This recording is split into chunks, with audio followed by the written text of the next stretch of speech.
Aujourd'hui, je vais vous parler d'une anomalie, d'une série qui n'aurait jamais dû exister. Je vais vous parler de cette fois où la chaîne Nickelodeon a engagé un auteur de comics de 22 ans, sans aucune expérience dans l'animation, afin qu'il crée un cartoon pour enfants, mais pas trop non plus. Ce jeune dessinateur, c'est Jhonen Vasquez. C'est un passionné de films d'horreur et d'humour noir, et la série qu'il a imaginée s'appelle Invader Zim.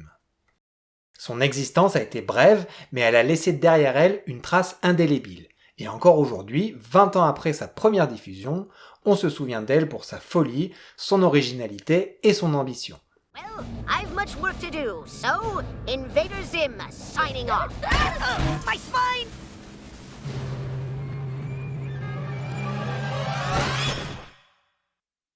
Invader Zim n'est pas une série comme les autres, car elle n'a jamais rien fait comme les autres. Pour commencer, son créateur, Jhonen Vasquez, n'a pas un parcours classique. L'animation, c'est un milieu qu'il ne connaît pas, puisqu'au départ, c'est un auteur de comics indépendant. Il se fait connaître au milieu des années 90, avec des BD comme Squee, mais surtout Johnny the Homicidal Maniac, où il met en scène un ado déséquilibré qui tue et torture de manière compulsive. Son style est hyper radical et chaotique, avec des dessins agressifs et beaucoup d'humour noir. Bref, c'est un artiste singulier, comme on en croise souvent dans la contre-culture. Sauf que son travail va arriver aux oreilles de la culture mainstream. Et c'est comme ça qu'en 1999, il reçoit un coup de fil de Nickelodeon. Celle qui le contacte, c'est Mary Harrington, une productrice qui aime bien les cartoons un peu bizarres, puisqu'elle a notamment travaillé sur Rocko's Modern Life et Ren et Stimpy. Et elle voit tout de suite le potentiel de Jhonen Vasquez, qui en effet a un style très cinématographique, et en plus il est fort pour développer des personnages charismatiques. Et elle lui demande donc de proposer une idée de série animée. Et ça correspond aussi à une période où Nickelodeon essaye de s'aligner sur son concurrent Cartoon Network, qui produit déjà des séries un peu plus ados et référencées, qui marchent très bien. Jhonen Vasquez pitch alors Invader Zim, et l'idée est tout de suite retenue. Il dira plus tard qu'il a simplement créé la série qu'il aurait rêvé de voir quand il était gamin. Diffusé à partir de mars 2001 aux États-Unis, le cartoon parle donc de Zim, un alien de l'espèce des Zirkiens. Les Zirkiens ont pour but de dominer l'univers, et c'est pourquoi ils envoient dans chaque planète un envahisseur. Le truc, c'est que Zim est considéré comme un boulet par ses supérieurs, ce qu'on appelle les Mighty Tallest, et donc pour se débarrasser de lui, ils l'envoient sur une planète qui n'a aucun intérêt pour eux, et c'est la planète Terre. Accompagné de Gur, un petit robot dysfonctionnel, Zim va alors s'infiltrer sur Terre et essayer de l'envahir. Le problème, c'est qu'il est complètement mégalo et pas très doué, et qu'en plus il doit faire avec Dib, un garçon qui est le seul à connaître sa véritable identité. Okay. Am I the only one here who sees the alien sitting in class? There! Right there! That is no kid! He's an alien! An alien! Ce que je trouve brillant dans Invader Zim, c'est sa liberté créative et son originalité. Et c'est une série intelligente parce qu'elle fait croire qu'elle rentre dans le moule Nickelodeon et dans les codes de l'animation, mais en fait elle est très rebelle et va à contre-courant des stéréotypes du cartoon de son époque. Déjà, visuellement, c'est un dessin animé hyper ambitieux. Il coûte cher à produire, notamment à cause du fait qu'il incorpore souvent des séquences 3D dans de l'animation 2D. Et au début des années 2000, c'est pas une cohabitation courante. Il n'y a que Futurama qui sert un peu de référence en la matière. Et d'ailleurs, les équipes de Futurama diront qu'elles ont été impressionnées par le boulot fait sur Invader Zim. Au-delà de l'aspect technique, Invader Zim est aussi ambitieuse dans sa direction artistique, parce qu'elle assume à fond de ne pas être conventionnelle, que ce soit dans le chara-design, l'habillage sonore, les décors ou l'animation. Dans l'artbook, on peut lire des témoignages de storyboard artistes expérimentés, à qui il a fallu du temps pour appréhender le style et le langage graphique de Jhonen Vasquez, justement parce que ça ne ressemblait pas à ce qu'ils avaient l'habitude de faire. Dans ses BD, Vasquez maîtrise à merveille l'art du chaos organisé. Et c'est comme ça qu'on peut résumer la direction artistique d'Invader Zim. On a les marqueurs traditionnels du cartoon, avec ce côté exubérant et hyper expressif, mais c'est interprété d'une manière un peu plus déviante, on va dire, c'est un peu moins lisible. Ça se ressent beaucoup dans la façon de cadrer par exemple, il y a une vraie obsession pour la distorsion et les angles de vue bizarres. On sent qu'ils ne vont pas au plus simple en fait, mais en même temps ça rend la mise en scène très cinématographique. Il y a aussi ce chara-design qu'on n'a jamais vraiment vu. Les personnages ont des grosses têtes et un corps squelettique, ils sont à la fois très anguleux et pointus même, mais en même temps ils sont aussi un peu ronds. Ils dégagent quelque chose de spécial quoi, et c'est dur de les ranger dans un style précis. Par exemple, j'aime beaucoup la dégaine de Gaz, la sœur geek de Dib, et notamment cette espèce de coiffure agrafeuse, et bien sûr je suis totalement fan de la maîtresse, Miss Peters, qui est une sorte de mélange entre une mamie, un fantôme et un serpent diabolique. As I was saying, the universe is just doomed. Doomed, doomed, doomed. Et à ce propos, Jhonen Vasquez raconte qu'il voulait à tout prix se différencier de l'esthétique Cartoon Network, qui à l'époque essayait d'être le UPA moderne, et lui c'était pas du tout son truc. Et petite parenthèse d'ailleurs, si vous voulez en savoir plus sur le studio UPA, je vous invite à aller voir ma vidéo sur le sujet. Le choix des couleurs aussi n'est pas conventionnel, on est sur des choses ternes et délavées, du vert sale, du gris, du beige, du bleu foncé, du cramoisi, et ça colle parfaitement avec cet univers torturé, mais clairement on n'est pas sur un truc chatoyant qui accroche le regard. Faut dire qu'une des influences principales d'Invader Zim est le cinéma de genre.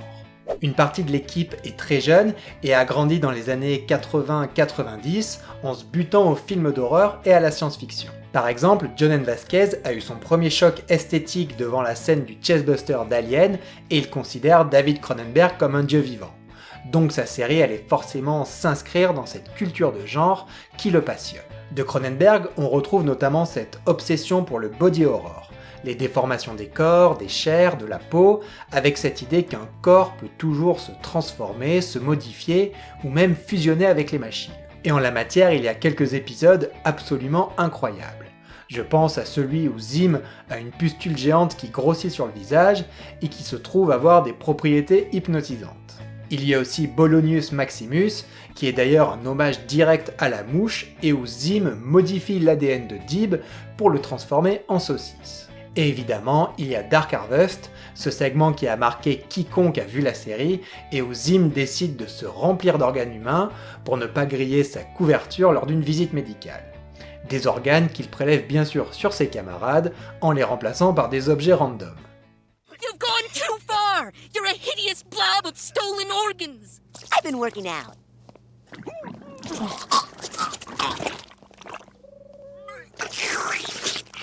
Après, il n'y a pas que des trucs dégueux comme ça.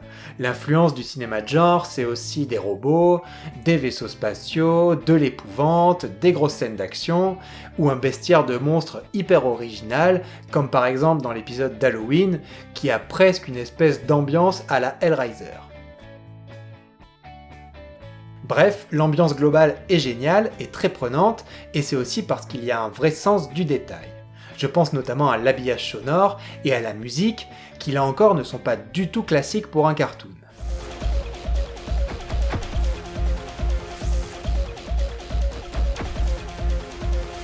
C'est à la fois très indus, techno, métallique, mais il y a aussi beaucoup de bruits organiques chelous et crades.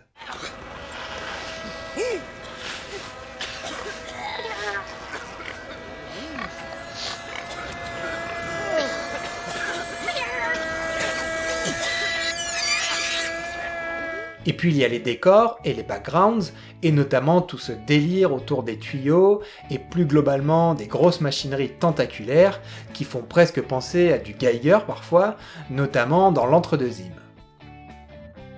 Malgré tout ce décorum crado et flippant, Invader Zim reste avant tout une série humoristique, parce que pour Jhonen Vasquez, l'humour et l'horreur sont en fait les deux faces d'une même pièce. Et en effet, l'horreur dans Invader Zim n'est jamais vraiment sérieuse parce que le dénominateur commun à tout ce qui constitue cet univers, c'est la bêtise, c'est l'absurde. Dans ce cartoon, tout le monde est l'idiot de quelqu'un et la morale, la logique, la raison, le bien, le mal sont des valeurs qui ne résistent pas à cette bêtise universelle. Et en ce sens, le show est clairement un héritier de Beavis and Butthead.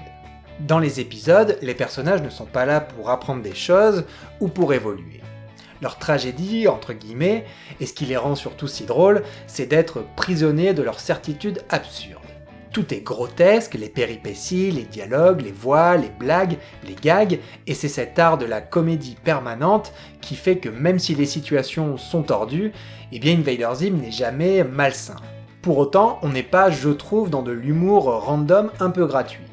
Le côté what the fuck est justifié selon moi parce qu'on est dans un univers rongé par la folie.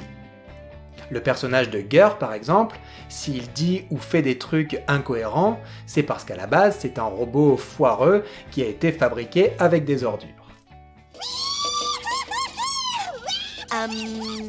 Is it supposed to be stupid? It's not stupid, it's advanced. Zim est donc un cartoon profondément absurde et loufoque, mais ça ne veut pas dire qu'il ne raconte rien. Sa simple représentation de l'humanité est à elle seule une puissante satire de nos sociétés dysfonctionnelles. Les hommes sont au pire totalement dérangés, ou au mieux ce sont des zombies soumis au capitalisme et à la société de consommation. C'est pour ça qu'au fond c'est ironique ce qu'essaye de faire Zim, parce qu'il veut asservir un peuple qui s'est déjà asservi lui-même. Et donc tout ça nous amène à une question: comment un tel cartoon a pu être produit à l'époque par une chaîne comme Nickelodeon? Eh bien il faut savoir que le développement n'a pas été de tout repos. Au départ, le network avait signé pour 40 épisodes, répartis sur 2 saisons. Au final, seulement 27 épisodes seront terminés et diffusés. Il faut dire que Nickelodeon n'a pas tenu sa promesse d'intégrer Invader Zim dans un segment un peu plus ado et edgy. En fait, il a été le seul cartoon dans ce style, et on l'a mis sur le créneau 6-11 ans entre Rocket Power et Mes parrains sont magiques. Donc on imagine facilement qu'il faisait un peu tâche. Et d'ailleurs, ce décalage s'observait dans le studio lui-même, où l'équipe de Zim était un peu vue comme les freaks et les nerds de service. Et c'est vrai que ce n'était pas une équipe conventionnelle pour une production d'un gros studio. Comme Jhonen Vasquez n'était pas familier avec ce milieu, Nickelodeon l'a autorisé à avoir une team un peu hybride. Il y avait des gens expérimentés, notamment des anciens de Kalski Chupo, mais aussi des potes de Vasquez ou des gens en qui il avait confiance, comme Ricky Simon, la voix de Gur, qui n'était pas du tout doubleur à la base, ou encore Brian Konietzko, un jeune storyboard artiste qui va beaucoup apprendre sur Zim et qui dans la foulée va créer Avatar, le dernier maître de l'air. Et cette démarche était importante pour Vasquez, car il s'agissait d'être entouré de gens comme lui, de sa génération, qui comprenaient son délire et qui n'étaient pas encore formatés.